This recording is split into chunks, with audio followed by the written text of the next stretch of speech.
اصلاح اور دعوت کا مزاج ایک ایسا دل کے اندر محبت کا، امید کا چراغ روشن کرتا ہے کہ بظاہر بڑے بڑے گناہوں میں پھنسا ہوا کوئی عزیز نوجوان لڑکا یا لڑکی اس پر بھی کبھی بھی حقارت کی اور مایوسی کی نظر نہیں پڑتی، کبھی نہیں پڑتی۔ اور یہ بہت سیکھنے کی چیز ہوتی ہے بھائی۔ اور جب تک کسی داعی کی صحبت میں رہ کر سفر اور حضر میں 10 سال یہ محبت بھری نظر انسان نہیں سیکھ پاتا، تب تک چاہے اس کے بیانوں کی شہرت پوری دنیا میں ہو جائے، اس کی ذات سے کسی کی زندگی بدلتی نہیں۔ آج کی مجلس میں اگر نہ یاد کیا جائے گا اس عزیز ترین نوجوان کو، جنید جمشید جس کا نام تھا، تو بہت بڑی کمی رہ جائے گی۔ سلام ہو اس نوجوان پر، حسن صورت اور حسن سیرت کے اس حسین گلدستے پر۔ اس کی زندگی اس بات کی روشن دلیل ہے کہ بظاہر کوئی شخص چاہے جتنے خراب ماحول میں پھنسا ہوا ہو، اس کے دل کے اندر جھانک کر دیکھنے والا اس کا رب ہی جانتا ہے کہ میرے اس بندے کے اندر کیا خوبیاں چھپی ہوئی ہیں۔ اور اس کی ظاہری خرابیوں کو نہ دیکھ کر اس کے اندر کی جو خوبیاں ہیں اس پر نظر ڈالنا، یہی تو اصل میں دعوت ہے، اور یہی ایک صاحب دل، صاحب نظر کے بس کی بات ہے۔ یہ ہر کس و ناکس نہیں کر سکتا۔ اللہ لمبی عمر نصیب فرمائے، فیض عام کرے میرے محترم حضرت مولانا طارق جمیل صاحب۔ اللہ تعالیٰ ان کو لمبی عمر دے اور پورے عالم میں کروڑوں نوجوان ان کے ذریعے سے طائب ہوں۔ انہوں نے تربیت پائی تھی ایک عظیم داعی کی گود میں، ایک داعی جو واقعی داعی تھا، حضرت مولانا سعید احمد خان صاحب رحمۃ اللہ علیہ۔ ان کی بڑی خاص الخاص نظر تھی ان پر، اور یہ اسی کا کرشمہ ہے۔ سمندر کے ایک ساحل پر غالباً جہاں تک مجھے معلوم ہے، حضرت مولانا طارق جمیل صاحب بیٹھے ہوئے تھے یا کسی اور جگہ پر، اور سامنے ایک ٹی وی چل رہا تھا۔ مولانا کی نظر پڑی اس ٹی وی پر، اسکرین پر، تو دیکھا کہ انتہائی خوبصورت نوجوان اسی مغربی لباس میں ڈوبا ہوا اور ڈانس کر رہا ہے یا میوزک بجا رہا، اور کئی لڑکیاں، 10-12 لڑکیاں اس کے ساتھ ڈانس کر رہی۔ اب دیکھیں، ایک نظر صاحب دل کی، ایک تربیت یافتہ داعی کی نظر کیا ہوتی ہے۔ ان کی نظر اس نوجوان پر پڑی تو ان کے دل میں یہ خیال نہیں آیا کیا فاسق فاجر نوجوان ہے، لا حول ولا قوت الا باللہ، کیا جہنمی انسان ہے۔ یہ خیال جس دل میں آئے گا، اللہ رحم کرے، اس کا اپنا انجام شاید برا ہونے والا ہے۔ ان کے دل میں کیا خیال آیا، یا اللہ، اتنا سلیقہ مند اور خوبصورت نوجوان، اس کو ہدایت کیسے ملے گی، کیسے اس کی زندگی بدلے گی۔ آئے کیا جذبہ ہے، کیا جذبہ ہے۔ یہ وہ جذبہ ہے جو دعوت و تبلیغ کا کام ایک ایک ایمان والے کے دل میں ڈالنا چاہتا ہے۔ یہ درد، محبت۔ اور تصوف کی زبان بولی جاتی تو کہا جاتا کہ حضرت مولانا طارق جمیل صاحب کی توجہ نے اس کو کھینچ لیا، لیکن تبلیغ کی زبان نبوت کی زبان سے زیادہ قریب ہے، وہاں یہ زبان نہیں بولی جاتی، اس لیے کہ کسی شخصیت کی طرف ہدایت کو موڑ دینا یہ خلاف احتیاط ہے۔ ہدایت دینے والا اللہ ہے۔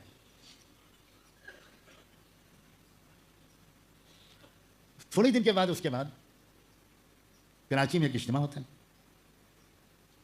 اجتماع میں ایک الگ خیمہ لگایا جاتا ہے مولانا طارق جمیل صاحب کے لیے، ان کے، وہ اپنے خیمے میں تشریف رکھتے ہیں۔ ایک صاحب آتے ہیں خیمے میں، کہتے ہیں کہ ایک نوجوان آیا ہے، آپ سے ملنا چاہتا ہے۔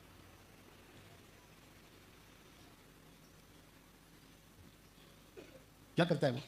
تو وہ شو بزنس کرتا ہے، بہت بڑا آرٹسٹ ہے، کلاکار ہے، گلوکار ہے، میوزیشین ہے، لاکھوں نوجوان اس کی پرستش کرتے ہیں۔ کیا نام ہے اس کا؟ تو بتاتے ہیں وہ کہ جنید جمشید۔ مولانا کہتے ہیں کہ ٹھیک ہے، بلاؤ۔ وہ اندر آیا، اب دیکھتے ہی مولانا کو یاد آیا یہی وہ نوجوان ہے جس کو ناچتا ہوا میں نے ٹی وی پر دیکھا تھا۔ تو بھائی کیا بات ہے، کیوں آئے؟ اس نے کہا مولانا میں لاکھوں دلوں پر راج کرتا ہوں اور کروڑوں روپے کماتا ہوں، دنیا کے کون سا ملک ہے جہاں میرے چاہنے والے موجود نہیں ہیں؟ مگر مولانا میرے دل میں سکون نہیں، میں سکون سے محروم، کیا کروں میں؟ کسی سے میں نے کہا تو اس نے کہا کہ آپ کے پاس۔ کیا جواب دیا مولانا طارق جمیل نے؟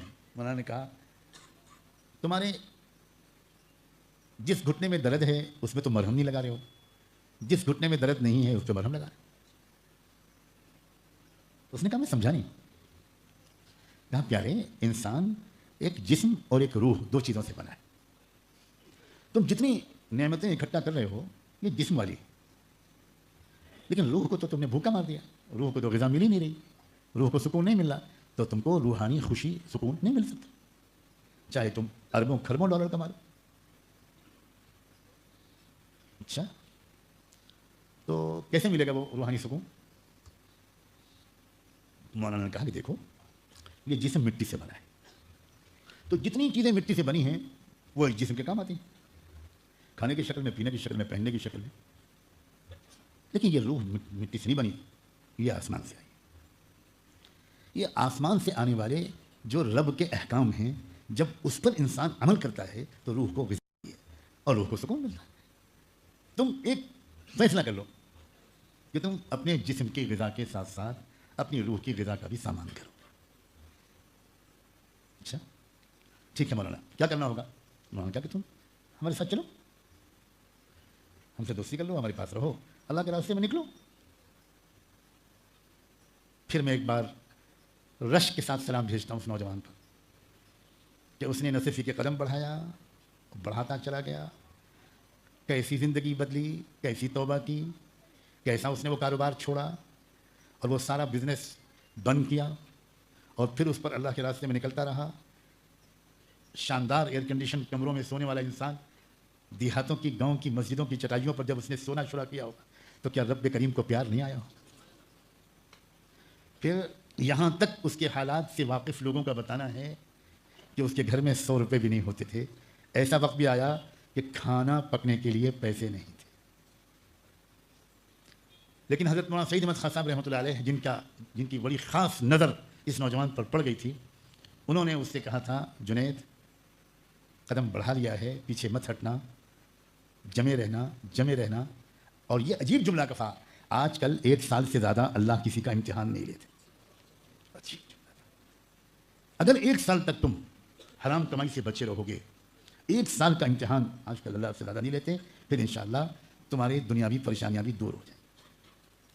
پھر کیا ہوا کہ میں کیا عرض کروں کہ اللہ نے دنیا کی دولت بھی اس کے قدموں پر نشاور کر دی، اور ساری دنیا میں وہ حضور اکرم صلی اللہ علیہ وسلم کا عشق کی چنگاری بھڑکاتا رہا، ملکوں جاتا رہا، اور اللہ نے بالآخر اسی راستے میں، اسی دعوت کے راستے میں اللہ تعالیٰ نے اس کو اپنے پاس بلایا۔ وہ جماعت میں چل رہا ہے، امریکہ سے انگلینڈ سے کراچی سے اچانک اس کے دوست مشہور کرکٹر سعید انور جو جماعت میں نکلے ہوئے تھے چترال علاقے میں، ان کے دوست سعید انور نے اس سے کہا کہ بھائی اب تم آ گئے ہو ملک میں تو میری نصرت کے لیے چترال آ جاؤ۔ تو اس نے کہا ٹھیک ہے میں آ جاتا ہوں۔ تو ایک جماعت کے ساتھ لے کر وہ چترال گئے، اور وہاں 10 دن کا وقت لگا کر واپس آ رہا تھا وہ اللہ کا بندہ کہ اللہ تعالیٰ نے اپنے پاس شہادت کی موت دے کر بظاہر بلا دیا۔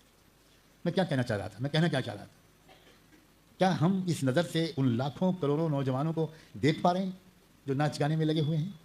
ہم دیکھ پا رہے ہیں؟ کیا ہمارے اندر یہ کشادگی، یہ وسعت، یہ محبت، یہ جگہ ہے؟ کہیں اللہ کے ہاں یہ سامنے نہ آئے بات کہ اپنے لاکھوں عزیز نوجوان جو ہمارے جگر کے ٹکڑے ہیں، ہماری امت کا مستقبل ہے، ہماری قوم کی آبرو ہیں، وہ عزیز لڑکے اور لڑکیاں جو کالجز میں، یونیورسٹیز میں پڑھتے ہیں، اسٹیڈیمس میں کھیلتے ہیں، میوزک اور بیوٹی شو میں حصہ لیتے ہیں، یہ کرتے ہیں اور وہ کرتے ہیں، یہاں تک کہ فلم انڈسٹری میں کام کرتے ہیں، کہیں ایسا نہ ہو کہ ان کی ہدایت کا راستہ روکنے والے ہم مجرم قرار پائیں۔ ایک آنسو ہم نے ان کے لیے نہیں بہایا، ایک بار محبت سے ان کو یاد نہیں کیا۔ جب ان کا تذکرہ آیا تو ہم نے لاہور پڑھا، ہم نے حقارت کے جملے کہے، یہ ثابت کرنے کے لیے کہ ہم بہت تقوی والے ہیں، ہم بہت پاک دامن ہیں، اللہ جانتا ہے کہ ہم کتنے پانی میں ہیں۔ ابلیس اللہ کی رحمت سے ہمیشہ کے لیے محروم جو ہوا، وہ زنا کی وجہ سے نہیں ہوا، ناچ گانے کی وجہ سے نہیں ہوا، شراب پینے کی وجہ سے بھی نہیں ہوا، وہ عبادت کے گھمنڈ کی وجہ سے ہوا۔